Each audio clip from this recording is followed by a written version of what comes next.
అలపల మండల వైఎస్ఆర్సీపీ కుటుంబ సభ్యులకి అందరికీ కూడా నమస్కరిస్తున్నాను. శ్రీనివాసరెడ్డి గారు అన్నీ చెప్పేసినారు. అంత ఇంత మిగిలింది మన మక్బులన్న కూడా చెప్పేసినాడు కదా.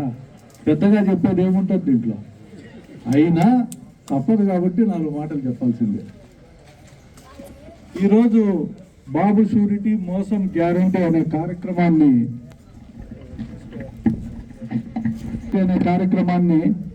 మన రాష్ట్ర పార్టీ అధ్యక్షులు మాజీ ముఖ్యమంత్రి వర్యులు జగన్మోహన్ రెడ్డి గారు తీసుకోవడం, ఇది ఈ 1 సంవత్సర కాలం పాటు ఈ రాష్ట్ర ప్రభుత్వ పరిపాలన ఒక పక్క చూసిన తర్వాత జగన్మోహన్ రెడ్డి గారు ఆలోచన ఒకటే, ప్రజల పక్షాన్ని నిలబడి పోరాటం చేయాల్సిన బాధ్యత మనకుంది.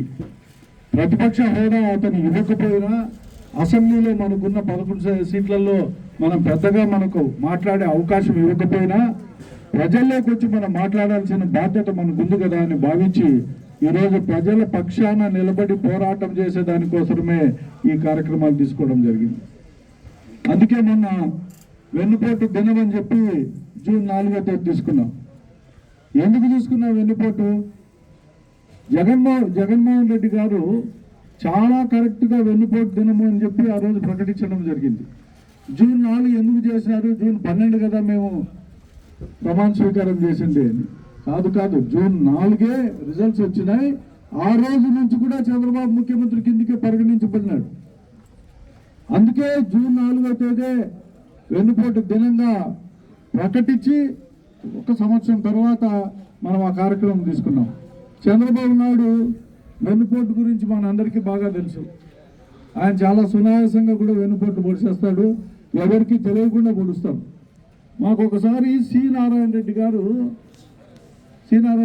అంటే ఇక్కడ పెద్ద ఆయన కాదు, రచయిత తెలుసు కదా. తెలంగాణలో సి నారాయణ రెడ్డి గారు పాటలు రాసినాడు బ్రహ్మాండంగా, నాయమానం కూడా పాడుకుని ఉంటారు. సి నారాయణ రెడ్డి గారు ఒకసారి ట్రైన్లో వస్తా అంటే నేను, ఆయన ఇంకా చాలామంది పెద్దలు కూడా ఉన్నారు.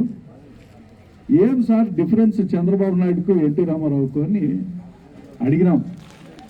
అయ్యా ఎన్టీ రామారావు చండశాసనుడు అయ్యా, ఎవరిమైనా కోపం వస్తే పటపట 2 మాటలు మాట్లాడతాడు. పక్కనే మగ్గులన్న గారు లాంటి వాళ్ళు ఎవరో ఒకరుండి ఏంది సార్ అట్లనేవే అంటే, అలానా నేను తప్పు మాట్లాడినానా, పిలవండి ఆయన కార్పొరేషన్ చైర్మన్ ఏంటి అంటాడు మరుసటి రోజే. అంటే 2 తిట్లు చంద్రబాబు దగ్గర తిట్టించుకుంటే, ఎన్టీ రామారావు దగ్గర తిట్టించుకుంటే ఆయనకు పదవిలో పగడో వచ్చేటి. చంద్రబాబు నాయుడు చంద్రశాసనుడయ్యా, ఈయన కొట్టిన దెబ్బ ఇంటికి పోయి బట్టలు ఇప్పి ఆడ తైలిస్తే వెనక వీప్ పైలు ఉంటాయి ఆ వాతలన్నీ. ఆ వాతలే ఇప్పుడు మన అందరికీ పడతాడు. చంద్రబాబు నాయుడు గారు కొట్టిన దెబ్బ ఎంత దెబ్బ చూసారా, బ్రహ్మాండమైన దెబ్బ. అది వెనుపోటు అంటారు, ఇంకోటి అనుకుంటారు, ఏమైనా అనుకోండి. వ్యక్తికి అన్ని విషయాలు బాగా తెలుసు. అన్నీ తెలిసిన వ్యక్తి జగన్మోహన్ రెడ్డి గారిని పోయిన 5 ఏళ్లలో నువ్వు ఉచితాలు ఎక్కువ ఇస్తావు, శ్రీలంక చేస్తావు, సమాలియా చేస్తావు, అవి చేస్తావు, ఇవి చేస్తావు అని చెప్పి ఆయనకు సంబంధించిన వ్యక్తులు అందరి దగ్గర మాట్లాడించిన పరిస్థితులు. ఆఖరికి చూస్తే నేను గతంలో చెప్పిన విషయాలు ఇప్పుడు జగన్మోహన్ రెడ్డి గారు ఇచ్చేటివి, భవిష్యత్తులో నేను ఇవ్వబోయేటివి అని చెప్పి ప్రజలకు సూపర్ 6 కూడా ఒట్టించినాడు. సూపర్ 6లో ఏమున్నాయో మీ అందరికీ బాగా తెలుసు. ఇంతకుముందే అందరు చెప్పినారు. ఇప్పటికైతే 1 సంవత్సరం బాకీ పెట్టినాడు. అంతకుముందు 14-19 మధ్యలో ఉన్న బాకీ అట్లే ఉంది. ఆ బాకీ తీర్చే పరిస్థితే లేదు, మర్చిపోయినాడు అది.